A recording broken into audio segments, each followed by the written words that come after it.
আপনারা একটা জিনিস নিশ্চয়ই দেখেছেন যে অবৈধভাবে ক্ষমতা দখলকারী ইউনূস সে কিভাবে আওয়ামী লীগকে ব্যান করে, তার কি অধিকার আছে?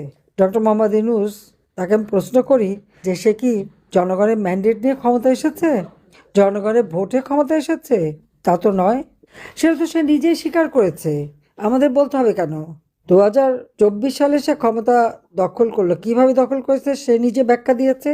যখন সেপ্টেম্বর মাসে নিউ ইয়র্কে যায় বিল ক্লিন্টন ফাউন্ডেশনে, সে সেখানে যে খুব উৎফুল্ল চিত্তে ঘোষণা দিল যে জুলাই মাসের যে ছাত্র আন্দোলন, ওটা কোনো ছাত্র জনতার আন্দোলন ছিল না।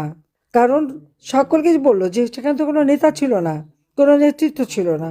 কেউ নেতৃত্ব দেখেছে না? তাহলে কিভাবে হলো? এটা ইউনূসের নিজের মুখের কথা যে মেটিকুলাস ডিজাইনের মাধ্যমে তার মাস্টার মাইন্ড দ্বারা ওই আন্দোলন সংগঠিত হয়েছে।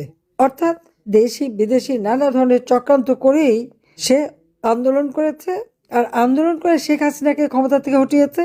আর শেখ হাসিনাকে জনগণের ভোটে নির্বাচিত জনপ্রতিনিধি হিসেবে বাংলাদেশের প্রধানমন্ত্রী, আওয়ামী লীগ সরকারের কাছে জনগণের ভোটে নির্বাচিত।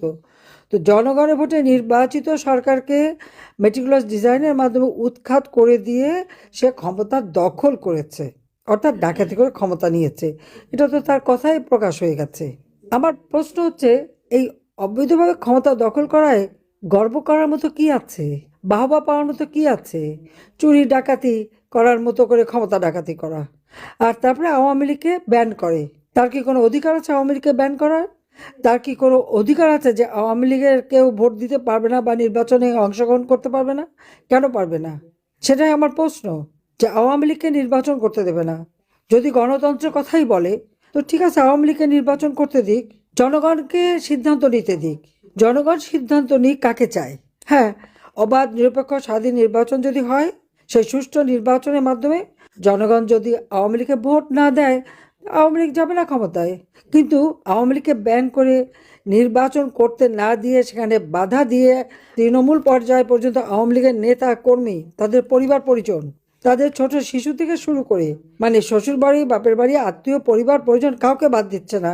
অত্যাচার নির্যাতন, ঘর পোড়ানো, বাড়ি পোড়ানো, এমনকি তার খামার পোড়ানো, কারো মাছের খামার, গরুর খামার, মুরগির খামার, যার যেখানে যা আছে দোকানপাট সব কিছু ভেঙে জ্বালিয়ে পুড়িয়ে তছনছ করে দিয়ে তাদেরকে সম্পূর্ণ অর্থনৈতিকভাবে পঙ্গু, আর জীবনের সাথেও তো তারা কাউকে রেহাই দিচ্ছে না। আজকে নির্বাচন দিয়েছে, কেন আওয়ামী লীগ নির্বাচন করতে পারবে না? কেন আওয়ামী লীগে ভোট দিতে পারবে না? অবশ্যই আওয়ামী লীগকে নির্বাচন করতে দিতে হবে, আমরা নির্বাচন করতে চাই।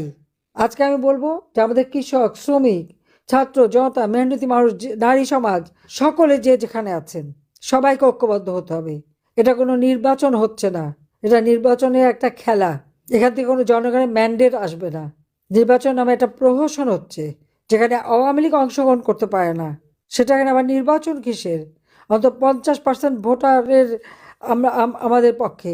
আজকে আমাদের নির্বাচন করতে দেবে না কেন?